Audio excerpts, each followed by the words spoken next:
They have the world on the brink of disaster. This situation is very serious, and we don't have very much time. They claim to have nuclear capability. They could sell it to a terrorist organization.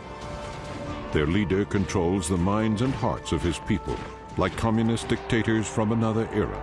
The iron fist is stronger than anything we've seen anywhere else. It's the most successful totalitarian regime ever constructed. Why has this once strong and independent people allowed one of the most repressive regimes to survive? This goes with the Korean tradition of monarchical power. How has North Korea arrived at its unique and perilous place in the world today?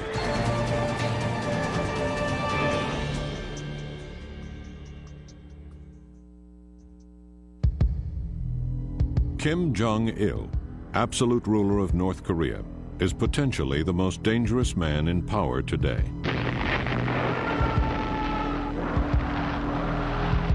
The man behind a virulent campaign of propaganda against the United States, Kim now claims to possess nuclear weapons and says he will use them if his regime is threatened.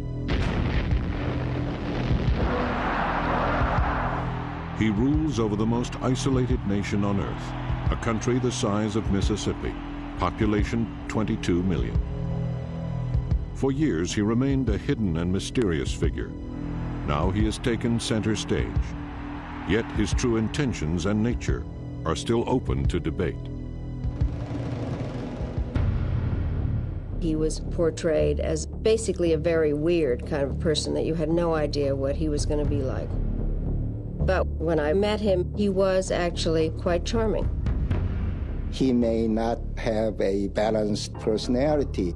Sometimes he's very, very reckless, and sometimes he's very calm. But he's quite bright and almost brilliant in his thinking. He's nobody's fool, but he's apparently a very quixotic, compulsive, rather rash man. That aspect of him is worrisome. In a leader who's going to have his finger on a nuclear trigger, maybe. The full extent of Kim's nuclear capability is still unclear. But if he actually possesses atomic weapons or the materials to make them, the threat reaches well beyond the region.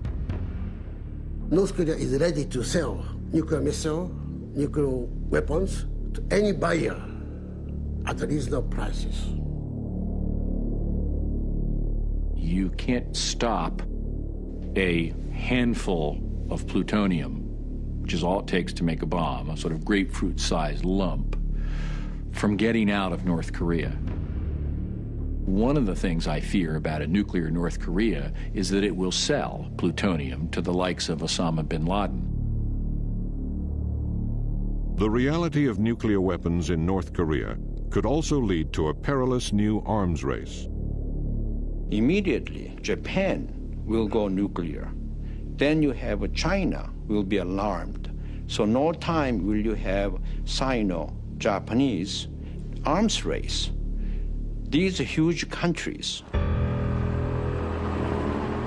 By all standards, the situation in Korea is difficult, the options limited. While the Bush administration does not rule out military action, the consequences of a second Korean War could be catastrophic. The North Korean military is the 5th largest military in the world. It has over 1.2 million in uniform and has the ability to mobilize 2 to 3 million more. They have the largest submarine fleet in the world. They don't view using chemical weapons as a weapons of mass destruction. They see it as part of their normal doctrine. Even without their use of missiles and unconventional weapons, an attack on North Korea could result in a devastating retaliation. Thousands of artillery rockets hidden in the hills just north of the border could reach South Korea's capital, Seoul, only 30 miles away, in under 3 minutes. In 1994, the North Koreans said if anyone thinks they'll be contemplating an attack on North Korea, we can turn Seoul into a sea of fire. There's no bigger threat than that. There are 12 million people in Seoul. South Korea can be reached by conventional cannon. not missiles, not nuclear bomb. Since the invasion of Iraq, North Korean officials fear that they will be the next target of U.S. forces. But a crucial element of the American military strategy in Iraq was the expectation of support of the local population. In North Korea, this possibility is highly unlikely. What happened in Baghdad will not happen in North Korea. North Koreans are very well indoctrinated. Despite the enormity of their suffering over the last decade, that included a widespread famine in which more than 1 million people starved to death, the vast majority of North Koreans do not appear to hate their leader. The level of popularity enjoyed by Kim Jong-il is unquestionable. There's no divisiveness within the system. There's no dissension or dissident groups. It would be very difficult for us to replace the regime. Then replace with what? Kim Jong-il has survived into the 21st century, while other old-style communist regimes are long gone. But since its inception, North Korea has always been unique among totalitarian socialist societies. What makes it different, and a key factor in Kim's survival, is his cynical exploitation of deeply rooted cultural traditions to manipulate and control the minds and hearts of his people. The North Korean system that seems so strange to outsiders makes a lot of sense to Koreans because it fits in very well with their traditional worldview, with the history they've come out of and these notions of social hierarchy, reverence for the leader. Those are all things that are reinforced by this cultural identity. To understand how Kim has succeeded in capitalizing on this age-old cultural identity, we must look to the history of the proud and determined people of Korea. For 1,300 years, Korea was a thriving and highly advanced civilization, living in relative peace as an independent and unified nation.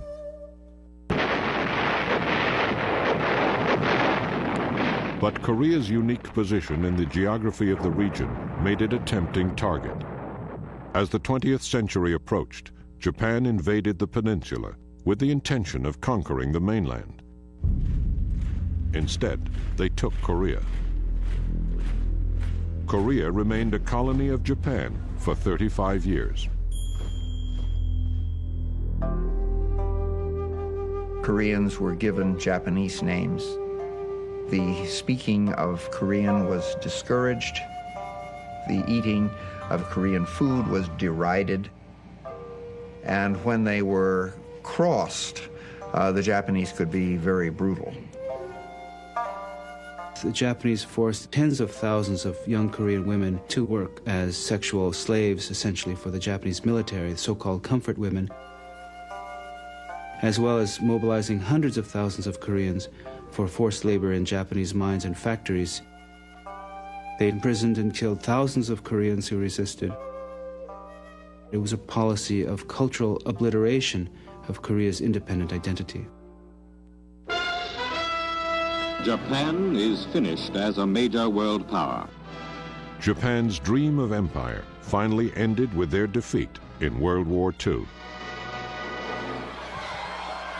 For the first time in over 50 years, Koreans saw hope for their freedom and fully expected to once again become a peaceful, independent nation.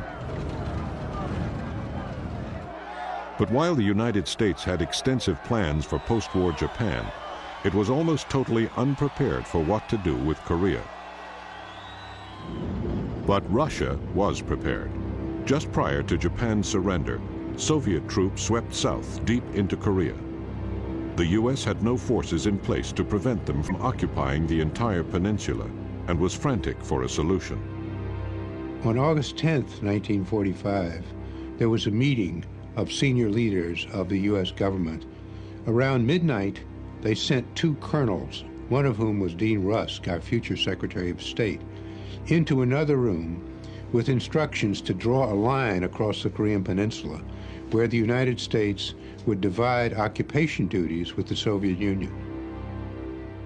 Mr. Rusk said in his memoirs that he had no preparation for this task, and all he had was a National Geographic map. There was nothing on the map to indicate a natural boundary, so they simply drew a line approximately halfway down the peninsula at the 38th parallel, just north of the capital, Seoul. In the years that followed, this arbitrary border hardened into a barrier, separating families and loved ones from each other. This was a disastrous decision. The Koreans had no input on the country being divided. They were bitterly opposed to this. No Koreans accepted this dividing line as anything permanent, and most wanted to get rid of that line at any cost. One man determined to reunify Korea at any cost is Kim Il-sung, the legendary father of Kim Jong-il. Chosen by Soviet Premier Joseph Stalin to lead North Korea, he will become like a god to his people. But his dream of reunifying his country will result in a devastating catastrophe.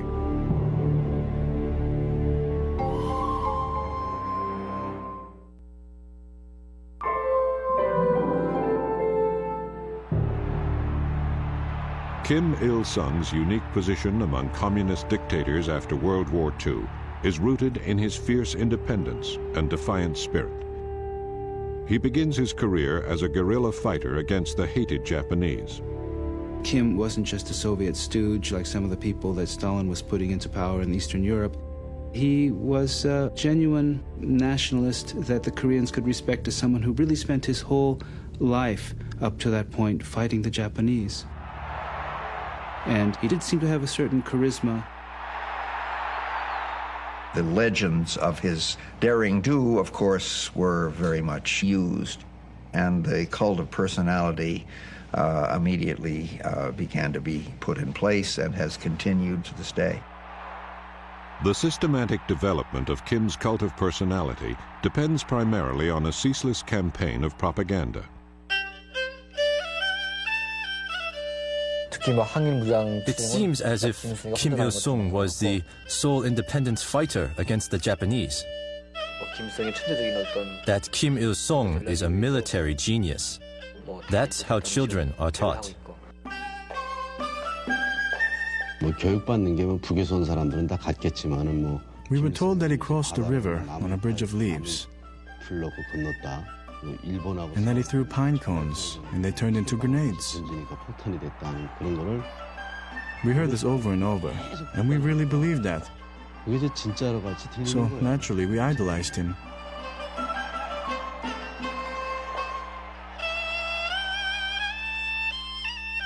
The idolization of Kim Il-sung goes beyond the usual barrage of half-truths and hyperbole. Kim enhances his godlike image by exploiting long-held cultural traditions rooted in Confucianism. He developed an ideology called the Juche, that is self-reliance, which is based on Confucian civilization. It's Confucian civilization in the sense that you have the family system, and the state is an extended version of the family, and therefore the leader is a father. And North Koreans think that way about their leadership. The leadership they support because they're the parents. And they don't choose their parents. They're simply there. That's what underlies the Juche ideology. Juche uses the kind of organic metaphor of the whole society, the state as a single body, with the head being the leadership and the people being the main body of the society, and that you can't have one without the other. People have to move as one entity. Unlike Marxist-Leninist ideology, this is more spiritual determinism-based doctrine, which is Confucianism. When you have the will, you can move the mountains.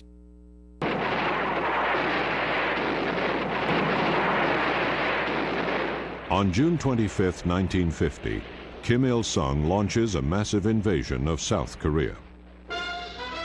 In Northeast Asia, the latest hotspot in the Cold War, Almost all analysts in the United States thought that it was Joseph Stalin who told Kim Il-sung to go conquer South Korea. Russian-controlled North Koreans with typical red disregard for international decency, invading their fellow countrymen to the south. That was the official script. But we know today that it was the other way around. It was Kim Il-sung who asked Stalin.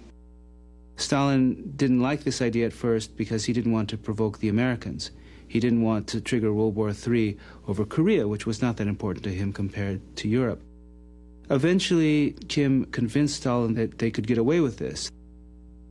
Kim predicts that the conquest of South Korea will take only 30 days. The war drags on for more than 3 years.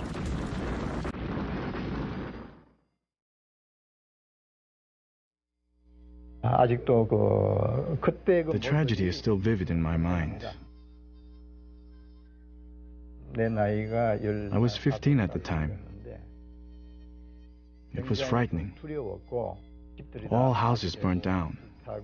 Rubble, block after block. Burning. Starvation.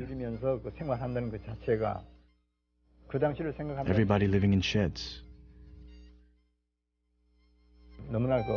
When I think of those days, I shrivel. I tremble. When the ceasefire is finally declared in 1953, North Korea has gained nothing. The original border at the 38th parallel is restored. The country is still split in two. Nearly 400,000 South Koreans have died. 37,000 Americans. North Korea and its ally China have lost 1,400,000. The Soviet Union has suffered virtually no casualties. Kim was clearly disappointed at the low level of real military backing that he got from Stalin, and that he never completely overcame. This sense of mistrust and betrayal reinforces Kim Il-sung's philosophy of self-reliance at all costs. It will guide his actions and those of his son and successor Kim Jong-il for years to come.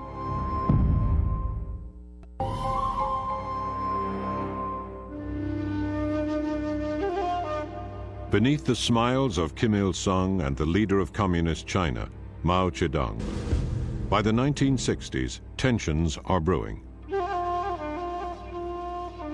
The Chinese wage what they call the Great Cultural Revolution in China, and they come to Korea, and they tell Kim Il-sung that you are a bad communist, you look too fat, and you have so many palaces in the different resort areas, and how can a very frugal communist act in that fashion? Kim Il-sung don't stand for this and kick them out and recalls the ambassador from China and tell Chinese ambassador to go home. Nobody could tell North Korea what to do. This is the environment in which Kim Il-sung's oldest son, Kim Jong-il, begins his rise to power. His rapid ascension through the ranks culminates in 1980. Kim Il-sung, known to all as Great Leader, officially designates Kim Jong-il as successor. He is now to be known as Dear Leader. Suddenly this myth appears that Kim Jong-il was born on sacred Mount Paektu, a mythical place where the Korean people supposedly originated in the far distant past, and that at the time of his birth, in the middle of February, flowers bloomed, there was a double rainbow in the sky, and the whole world knew that a great new leader had been born. In reality, Kim Jong-il is born in a Russian military camp in the Soviet Union on February 16, 1942. At the end of World War II, he moves with his family to Pyongyang, the new capital of North Korea. Little is known about Kim Jong-il's early life. His first job, at age 22, is in the propaganda section of the party. He made propaganda films, he made musicals, he staged plays. So he's naturally get involved with the actresses, He's been called a playboy, and he likes the women, and he likes to drink, and all the what artists enjoy that he really enjoys. He particularly likes certain genres of films, such as horror films, including the Friday the 13th series, Elizabeth Taylor films, and westerns. At some stage, he decided that the actresses and actors in North Korea were not very good. And so he said, I would like to have Miss Chae, who is one of the more noted actresses in South Korea, here to make movies. And so they kidnapped her. In 1978, Chae Yoon-hee is kidnapped by North Korean agents. When she arrives in North Korea, she is greeted by the dear leader himself. There was a voice. Welcome to North Korea. I am Kim Jong-il. I felt I was now to be killed. I felt as if all my blood fell down to my feet. 6 months later, Miss Chae's husband, the renowned film director Shin Sang-ok, is also kidnapped. Over the next 3 years, they are forced to make films for Kim Jong-il, including a North Korean version of Godzilla. We had money and all kinds of conveniences, but we didn't have freedom. I was 60 then. I couldn't die there. Shin and Chae eventually escape, but the practice of kidnapping becomes an integral part of Kim's strategy for destabilizing his enemies. Between 1977 and 1983, several Japanese citizens vanish without a trace. The North Koreans said we needed Japanese role models so that we could learn from them how to behave like Japanese and how to sound like Japanese when we spoke. The purpose is for North Korean agents to pose as Japanese, thus providing cover and deniability while engaging in acts of sabotage against South Korea. By the mid-1980s, South Korea is the model of a modern capitalist nation. Its booming economy is a constant source of resentment to Kim, whose own economy is on the brink of disaster. Adding insult to injury, Seoul is internationally recognized as a world-class city when it is designated as host of the 1988 Olympics.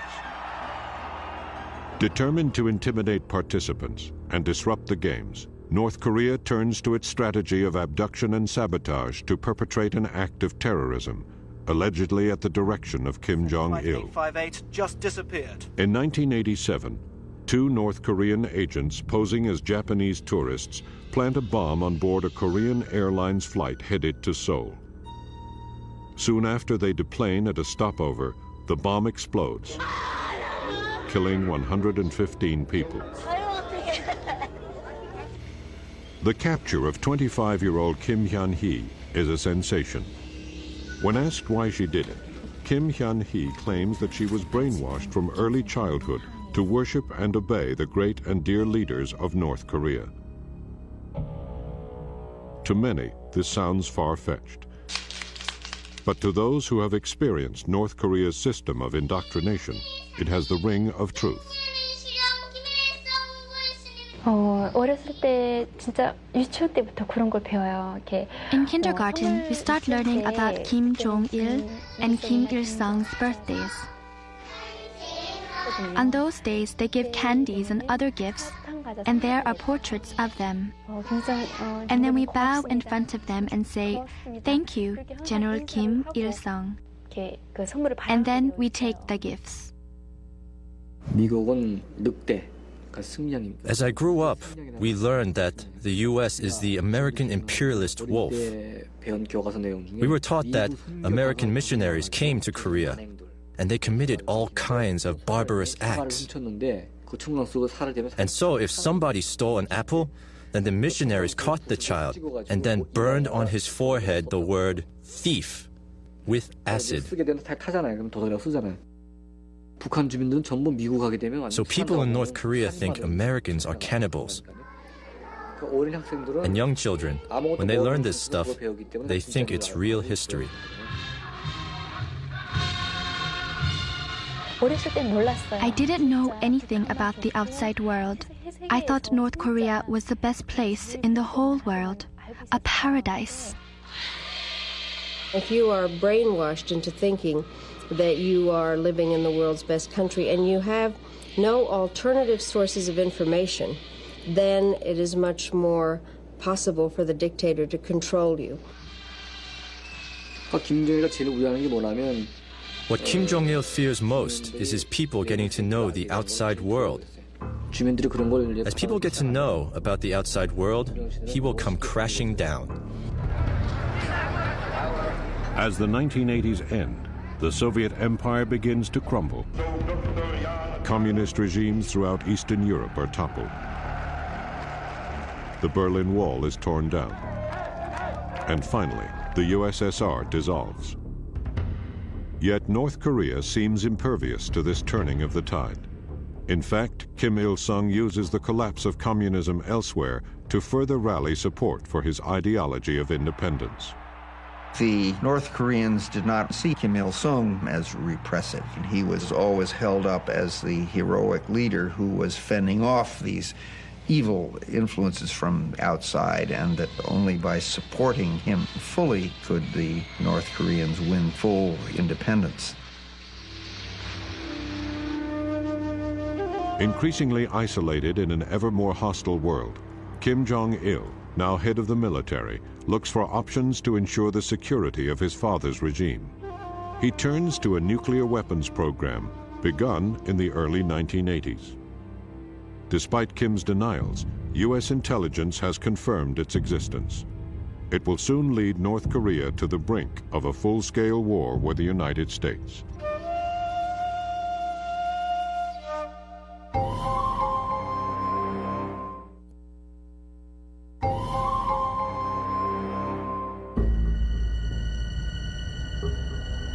On the morning of June 16, 1994, President Bill Clinton calls together his top advisors for what amounts to a war council.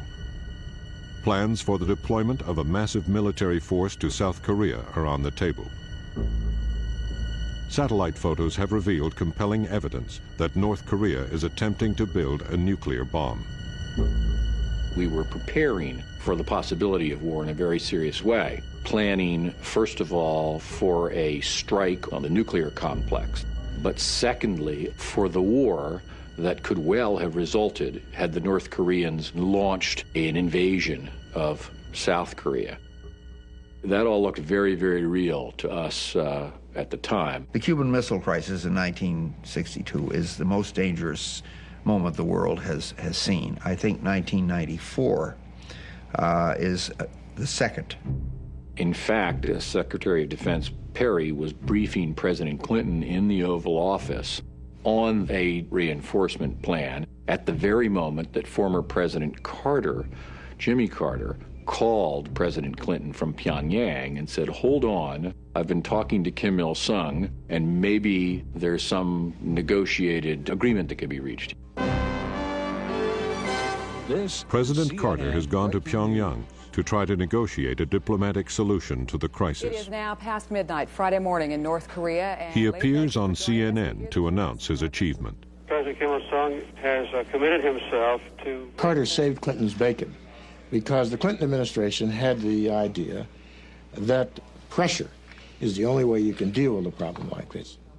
They had no understanding of North Korean psychology, which is that simply made them more determined to resist the pressure and show that they would not be cowed down by the mighty superpower.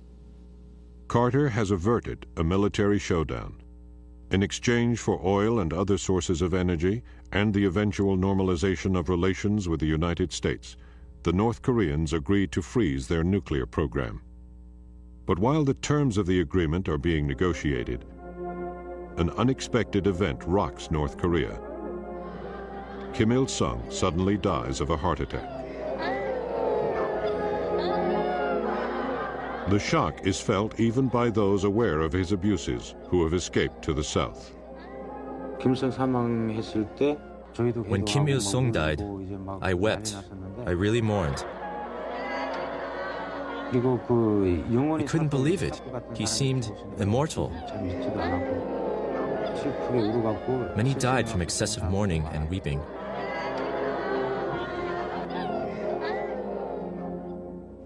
I felt, okay, this is the end. We are finished. I thought we wouldn't be able to carry on without Kim Il-sung. The new leader of North Korea, Kim Jong-il, lacks his father's charismatic command. Many predict that his government will soon collapse, but he is determined to retain power at any cost. This is a man for whom regime survival is fundamental. And so he will do what he needs to do to stay in power in terms of the control over his people, the lack of human rights, and some of those things are quite horrific. The national security system has been strengthened under Kim Jong-il. The political surveillance expanded. In the past, people were taken away, imprisoned with discretion, but now they just don't care. They openly pick up people and then put them in prison, and they disappear without leaving a trace. Many disappear into a system of prison camps, hidden between the mountains near the northern border. The only known photographs of the prisons themselves are satellite pictures. These sketches were drawn by former prison guard An Myung-cha. I was a prison guard for 8 years, and I saw brutal stuff. Think of Auschwitz during World War II. In Auschwitz, they specialized in killing people fast. In North Korea, they kill them as slowly as possible. They told me that the inmates were political criminals and disloyal, so if they attempted to escape, we could shoot them to death. In 1994, An learns that his father has been overheard criticizing Kim Il-sung. He knows he will have to escape North Korea or face dire consequences.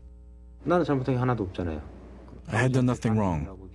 My father was branded as a traitor, and then he was killed. My mother was also accused of being a traitor and put in prison. My brother was killed too.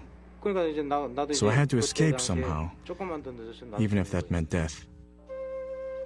The Duman River marks the border between North Korea and China. It is patrolled by North Korean agents who often shoot to kill people trying to escape. After several attempts, An makes it safely to the other side. Others are not so fortunate. Despite the risks, by the mid-90s, an increasing number of people attempt to flee North Korea, not only because of the growing repression, but primarily because of the country's ever-deepening economic crisis. They're in economic trouble, partly because they don't run their economy very well. But by the mid-90s, you then have a series of natural disasters, floods, etc., that lead to serious famine.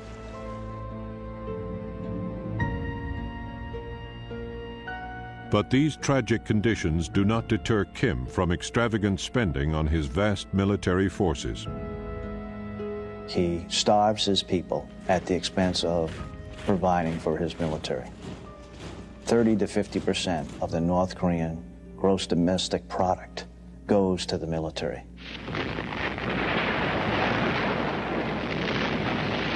In 1998, North Korea launched a rocket over Japan. It created a huge outcry, not only because it went over Japan, but because, unbeknownst to our analysts in advance, it turned out to be a 3-stage rocket. If that 3-stage rocket had been successful, which it was not, it fell into the sea, it very soon could have reached the continental United States. The White House is stunned. The hope for a peaceful progression in relations has collapsed on both sides. When North Korea made its nuclear freeze agreement with the U.S. in 1994, we got up front what we wanted.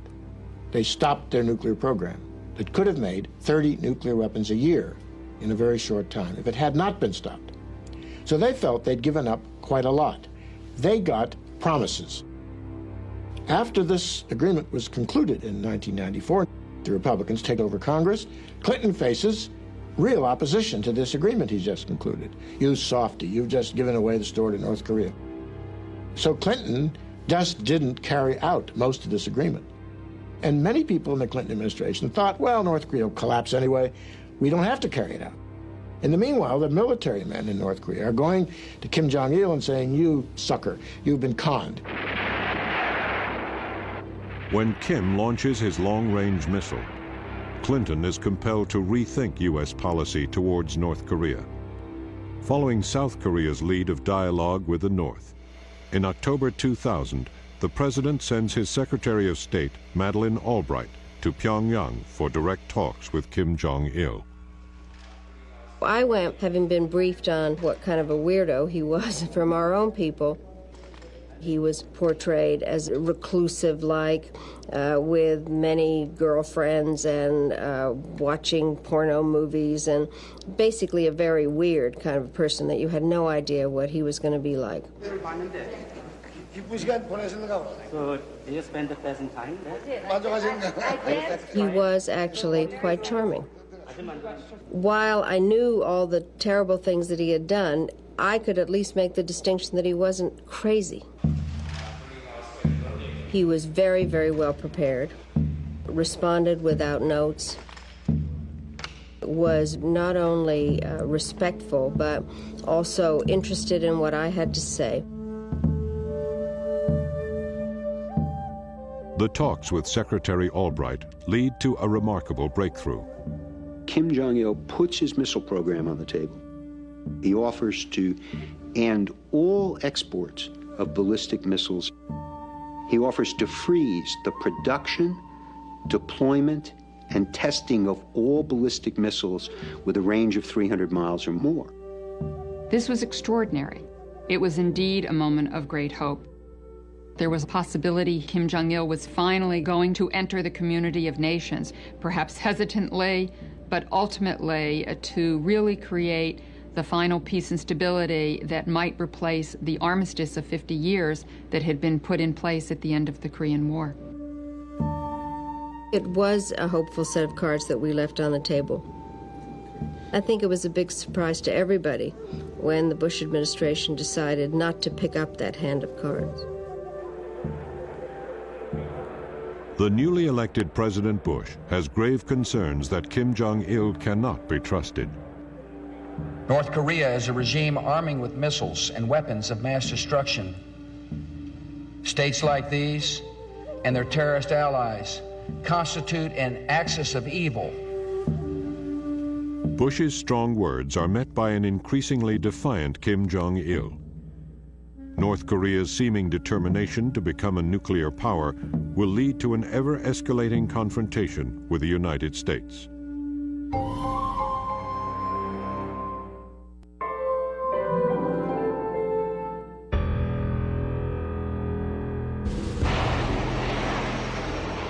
Fearing that he too will be targeted by precision-guided missiles, like those used against Saddam Hussein, Kim Jong-il goes into hiding for 50 days, shortly before the U.S. invasion of Iraq.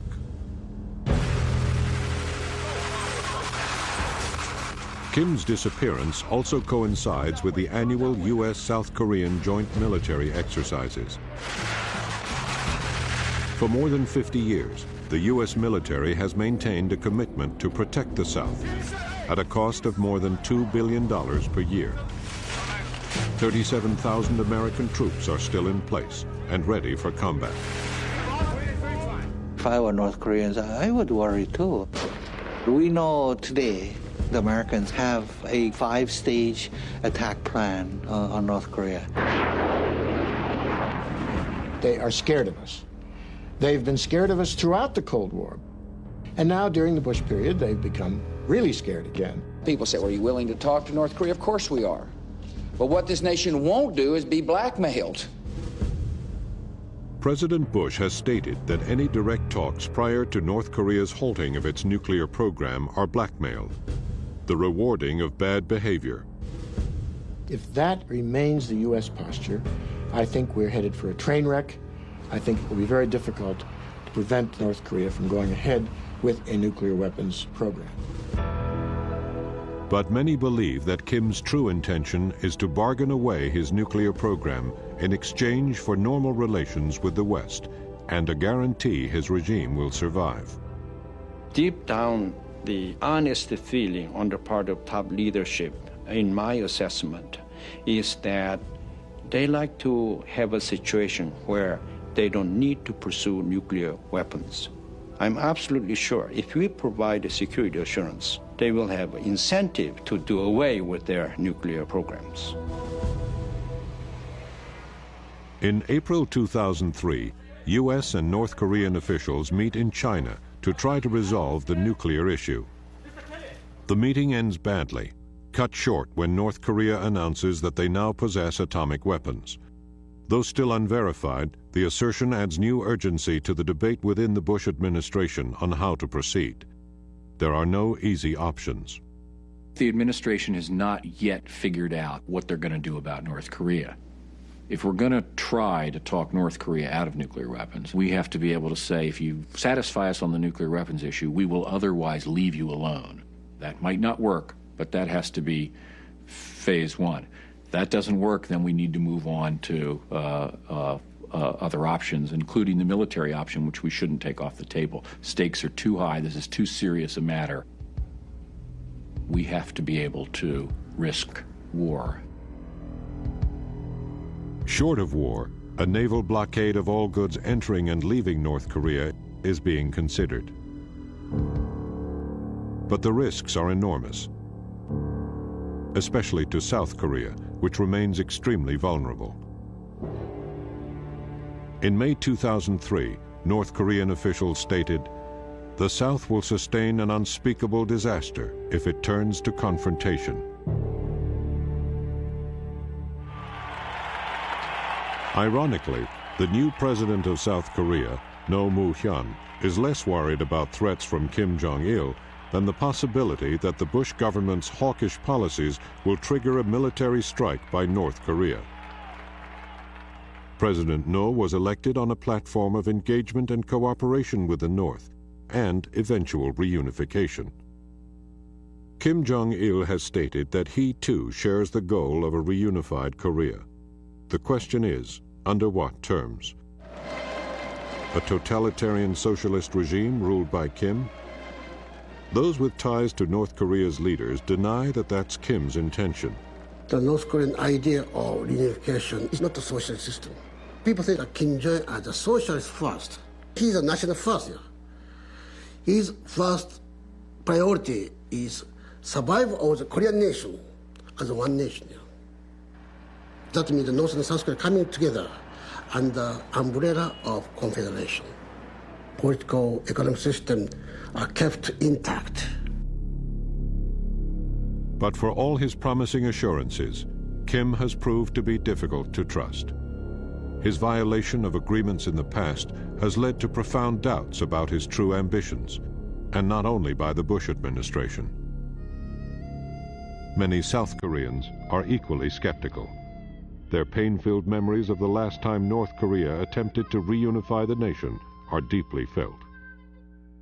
I always say the Korean unification will not come until the Korean War generations all die. Because it was a fratricidal war, brothers killing brothers, families killing families. Reconciliation of these people is not easy. The Korean Peninsula will be reunified someday, long after I'm gone. I think the best way is the solution by the Almighty, that the South Korean people who remember the war, they should die before the reunification can come.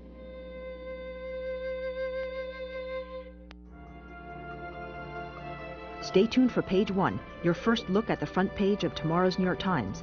Then, relive the early months of the Korean War, when General MacArthur's daring invasion turned the tables for American and UN troops. Our Time in Hell, the Korean War, next.